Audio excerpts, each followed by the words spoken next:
On l'a senti très ému, aussi très fier. Il a rappelé à quel point il aimait la France, c'est bien aussi de le dire. Et clairement, il ne vient pas pour l'argent parce qu'il en gagnera beaucoup moins en étant sélectionneur des Bleus. On va retrouver Romain Arend. Romain, vous avez assisté à cette conférence de presse, à la liste, au fait qu'il ait également donné son staff. Ça sera un staff élargi. Comment vous avez trouvé cette prise de parole? Racontez-nous un petit peu les coulisses de cette conférence de presse. Écoutez Karine, déjà la première des choses c'est qu'il y avait énormément de monde à cette conférence de presse, bien plus que d'habitude pour les conférences de presse de l'équipe de France féminine, donc ça témoigne un petit peu de l'excitation qu'il peut y avoir avec l'arrivée d'un nouveau sélectionneur et surtout d'un nom comme Hervé Renard. Hervé Renard qui a aussi été intronisé et qui a un petit peu eu une forme de légitimisation par la présence du président par intérim de la Fédération Française de Football Philippe Diallo, de Jean-Michel Aulas, d'Aline Rira, des membres du COMEX qui l'ont choisi et qui ont aussi pris la parole, qui ont parlé de projets de groupes de foot féminin en général et voilà qui ont vraiment essayé d'appuyer le fait qu'il avait été choisi pour porter le football féminin. Lui, il était plutôt égal à lui-même, assez souriant, je l'ai trouvé aussi très concentré, très sobre dans ses réponses, sobre par exemple sur les objectifs, on lui a fixé une demi-finale, il n'a pas annoncé qu'il allait gagner la Coupe du Monde ou les Jeux Olympiques, sobre aussi par rapport au sujet un petit peu difficile du foot féminin français, par rapport à l'éviction de Corinne Diacre, par rapport à l'affaire Amraoui Diallo, il n'a pas forcément pris de risque, il a plutôt botté en touche même s'il a délivré quelques petits messages, mais voilà, globalement quelque chose d'assez sobre, d'efficace. Je l'ai trouvé assez convaincant, assez bon et il a été nommé aussi pour ramener un petit peu de sérénité dans cette équipe de France féminine et dans le foot féminin français et l'entreprise justement de calme et de retour à cette sérénité commencée aujourd'hui, l'a plutôt réussi. Merci beaucoup Romain Arend pour ce débrief. On va voir maintenant avec vous cette première liste. Ça y est, Hervé Renard nous a donné 26 noms. Exactement, il devait y en avoir 27, mais Diani s'est blessé hier avec le Paris Saint-Germain. On verra les images tout à l'heure dans le foutoir. Donc 26 joueuses convoquées par Hervé Renard. Eugénie Le Sommer et Léa Le Garec effectuent notamment leur retour. Wendy Renard figure bien parmi les appelés, tout comme Majri également. C'est un retour.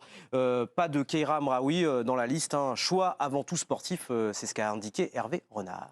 Voilà donc pour cette première liste élargie. Il y aura 2 matchs amicaux, on le rappelle, et dès lundi, les joueuses auront rendez-vous à Clairefontaine pour donc être aux côtés de leur nouveau sélectionneur. Messieurs, dames, vous avez entendu Hervé Renard à la mi-journée. Est-ce qu'il a réussi son premier oral? Il est facile pour Nabil. Oui, déjà le boss. Pour Karim, plutôt oui. Pour Camille, oui. Pour Raphaël, oui. Pour Djibril, oui. Mais pour Candice, je vous garde au chaud. Karim, vous le connaissez bien, Hervé Renard. Vous avez échangé avec lui. Ce qui ressort quand même de cette conférence de presse, c'est la fierté, le bonheur. Alors parfois, on a des gens, on se demande ce qu'ils font là. Lui, on sent qu'il est heureux. Il est français et il le revendique et il le revendiquait quand il était sélectionneur de la Côte d'Ivoire, du Maroc, de la Zambie, pareil avec l'Arabie Saoudite. Il reste sur un goût d'inachevé, il l'a dit, il est passé, il a même étalé son CV, il a écumé les divisions inférieures avec des clubs, il a presque réussi à sauver Sochaux de la relégation une année, ça s'est pas trop bien passé avec Lille, il n'a pas beaucoup eu de temps non plus, au bout de 3 mois il s'est fait limoger, donc il avait ce goût d'inachevé en bouche et il avait envie de revenir vraiment en France pour prouver. C'est vraiment son leitmotiv, il veut prouver ce qu'il a réussi à faire à l'étranger. Et c'est vrai qu'à l'étranger, il a eu du succès. On l'a vu à la récente Coupe du Monde, en battant le champion du monde, qui allait être champion du monde plus tard, et puis en Afrique. Donc oui, la fierté, l'émotion surtout, de revenir chez lui. Il a fait des sacrifices financiers pour venir, et de considérables sacrifices financiers pour être là. Il ne galvaude pas du tout son plaisir, et surtout, il ne boude pas son plaisir. C'est pas parce qu'il récupère l'équipe de France féminine que c'est redescendre d'un étage. Au contraire, lui, il estime que c'est une chance inouïe pour lui de devenir sélectionneur national d'une équipe de France. Et donc c'est une vraie fierté et je pense qu'il est habité d'une mission, c'est d'aller chercher le titre de champion du monde. Il a vraiment envie de l'obtenir et c'est aussi pour ça qu'il a accepté le challenge. Djibril, est-ce qu'il a une pression énorme parce que c'est l'après-Corignac et il y a des objectifs ou finalement il arrive déjà un petit peu comme le sauveur, il est apprécié, il a une bonne image et on sait que le passé récent de l'équipe de France a été douloureux? Il est apprécié déjà, il a le soutien de toute la Fédé, donc on est allé le chercher. Il a accepté, mais je veux dire, président Aulas, ça a fait beaucoup pour aller le chercher. Il a quand même un bagage assez important avec champion d'Afrique, avec la Zambie. Avec la Côte d'Ivoire, qui aurait mis, enfin la Côte d'Ivoire, oui, voilà, mais la Zambie qui aurait mis un clopec sur eux. moi, j'ai bien aimé son sourire. On voit qu'il est fier et on voit qu'il est sélectionneur de l'équipe de France. Le féminin, n'entre pas en jeu pour lui. Je ne dirais pas qu'il se considère au même niveau que Didier Deschamps, mais il est sélectionneur de l'équipe de France. Et on voit qu'il est fier et ça fait du bien. J'ai hâte de voir ses premiers matchs et ses premiers entraînements. On rappelle 2 matchs Colombie, ça sera dès vendredi prochain à Clermont. Ça devait être un retour un petit peu pour Corinne Diacre à Gabriel Montpied et ça sera avec Hervé Renard.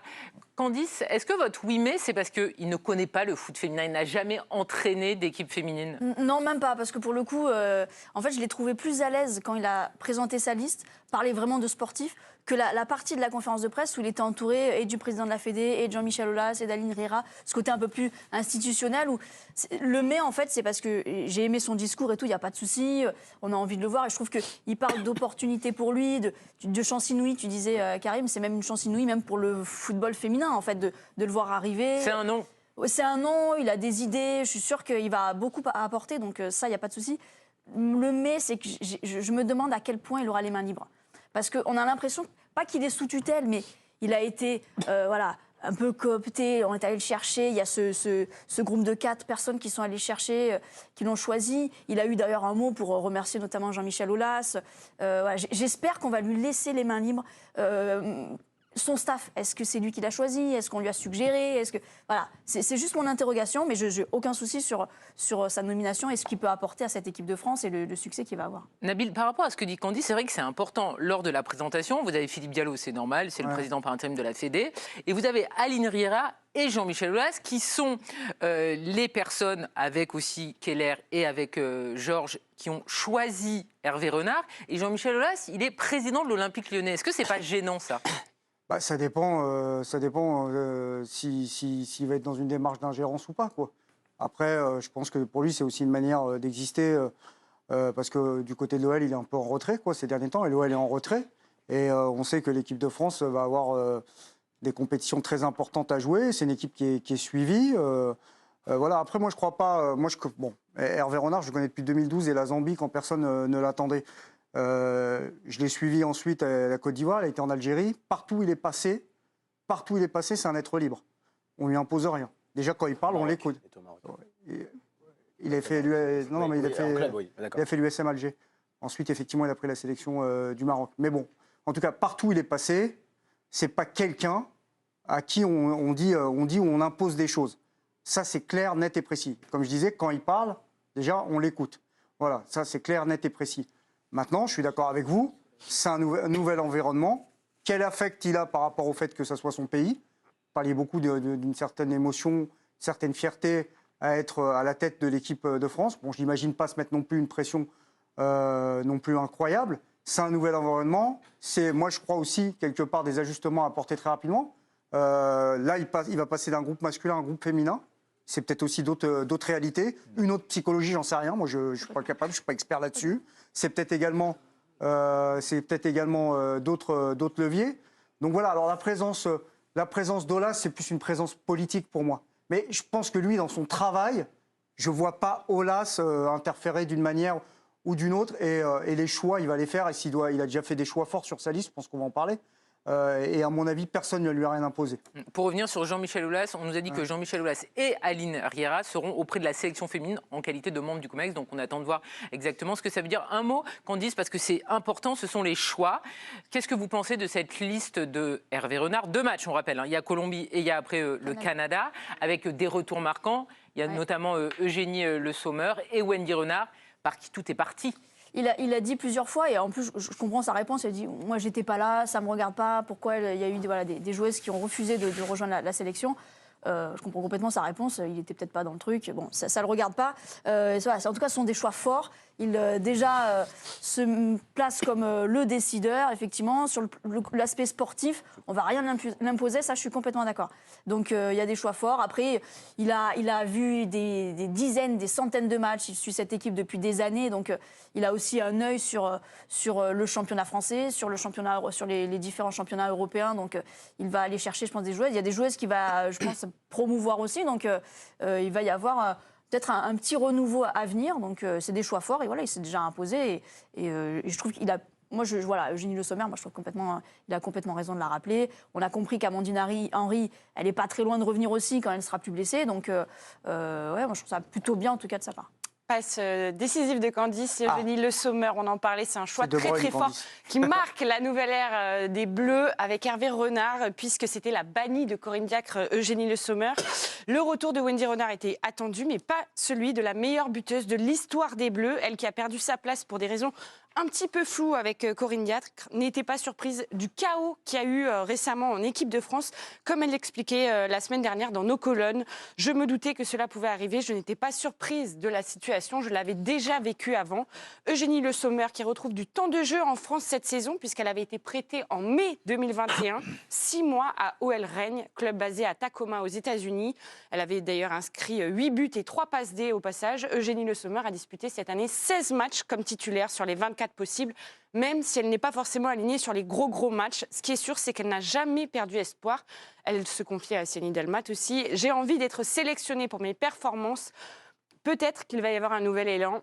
J'ai toujours dit que mon objectif était de continuer à jouer en équipe de France. J'espère pouvoir le faire.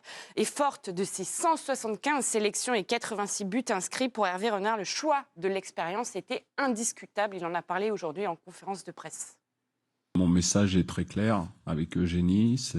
Elle a une expérience qui est incomparable. Elle est capable aussi, je pense, et c'est ce que je lui ai dit, de se substituer comme un joker quelque part de luxe sur des périodes peut-être un petit peu plus courtes. Mais je pense qu'on a réellement besoin de son expérience et de son intelligence, parce que je la trouve très intelligente dans le jeu, de par ses déplacements. Les mots très forts d'Hervé Renard à son égard. Expérience, intelligence de jeu, il compte vraiment sur elle. On rappelle qu'elle n'avait plus été appelée depuis avril 2021 et donc elle est bel et bien de retour, comme Léa Le Garec, la joueuse de Fleury, qui n'avait, elle, plus été appelée depuis 2017. Effectivement, quasiment 2 ans sans Eugénie Le Sommer, Camille l'a très bien dit, c'est notre meilleure buteuse. Est-ce que par rapport aux propos d'Hervé Renard, il faut que Eugénie se prépare à être la super sub, celle qui pourra entrer en deuxième mi-temps et faire peut-être la différence et guider aussi les jeunes? C'était assez clair, ce qu'il a dit. Il a dit ouvertement qu'il aurait sûrement besoin d'elle sur un temps plus court, c'est ça les mots qu'il a employés. Après, je pense que c'est tellement un plaisir pour elle et tellement inespéré de revenir que d'avoir ce rôle de joker et de grande sœur, un peu, ça lui va totalement. Après, moi, je l'ai vécu une longue période comme ça, de 1 an en plus sans être sélectionné. Et Raymond Domenech m'a repris 1 an après, et je peux vous dire qu'il pouvait me faire jouer arrière droit s'il voulait, j'allais jouer. C'est le même destin que Giroud, finalement. Expérience, buteur, qui était moins bien dans son club aussi. L'analogie, elle est vraiment édifiante. C'est vraiment le même profil, meilleure buteuse de l'histoire des Bleus. Et quand Giroud a été rappelé, c'était si tu viens, pas sûr que tu sois titulaire. Et lui, il s'adaptait totalement à la situation. Je pense que c'est super pour l'équipe de France d'avoir, avant cette Coupe du Monde-là, d'avoir de l'expérience pour faire monter les jeunes et que ces jeunes-là qui sont en équipe de France avec Hervé Renard puisse enfin prendre le pouvoir. Et d'unité surtout, parce que moi je regarde ça un peu de l'extérieur. Le football féminin, ces derniers temps, j'ai un sentiment de beaucoup de divisions, surtout en club, en sélection nationale. Est-ce que ça se retrouve en sélection un peu partout là. Non, mais c'est ça. Et ça, lui, il est capable de mettre tout le monde d'équerre et de remettre un peu fédérer un peu les énergies et donner envie d'aller gagner ensemble. Et je crois que c'est ça le plus important, parce que les qualités, elles les ont, quoi. Globalement, c'est parmi les meilleures joueuses. On est régulièrement bien classé en Ligue des Champions féminine. Il y a aussi beaucoup d'étrangères. Bon, là, cette année, patatras, les deux ont été 2 quarts de finale manqués. Si on devait faire un bilan de choix, finalement d'Hervé Renard, parce que finalement, c'est la liste avant la liste pour la Coupe du Monde, donc il n'a pas énormément à travailler. On aurait pu mettre Le Garec dans la liste des rappelés, donc Wendy Renard, Eugénie Le Sommer, Majri, depuis la naissance de son bébé aussi, voilà, qui fait son retour en équipe de France. Il y en a qui ne sont pas là parce qu'elles sont blessées, Diani, Katoto, Mbok ou encore Amandine Henry. Et puis celles qui sont laissées de côté, Moroni, Boadi, Tiné, Amraoui, Bilbo, il y avait certains de ces noms qui circulent dans la presse. Hervé Renard s'est entretenu avec certaines de ces joueuses. Elles ne font pas partie de la liste d'Hervé Renard pour ce rassemblement. Oui, Bilbo, c'était une joueuse majeure sous Corinne Diacre, la milieu de terrain, qui n'a pas été donc appelée pour cette première liste d'Hervé Renard.